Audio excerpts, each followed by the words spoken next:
Dobrý den, lidičky. Já se vám musím omluvit, protože se bojím hrát Minecraftu, to je hrozně strašidelné. Tam jsou srépeři a taky ovečky, ale ty ovečky jsou hezké, ale já jsem se v Minecraftu utopil a já se toho bojím.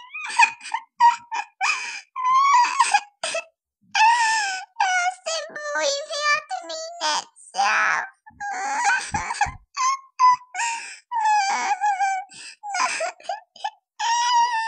Já se bojím.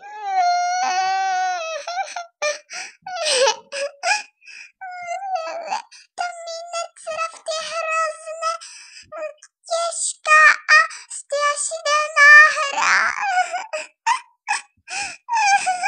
Tak nashledanou, lidičky. Ahoj.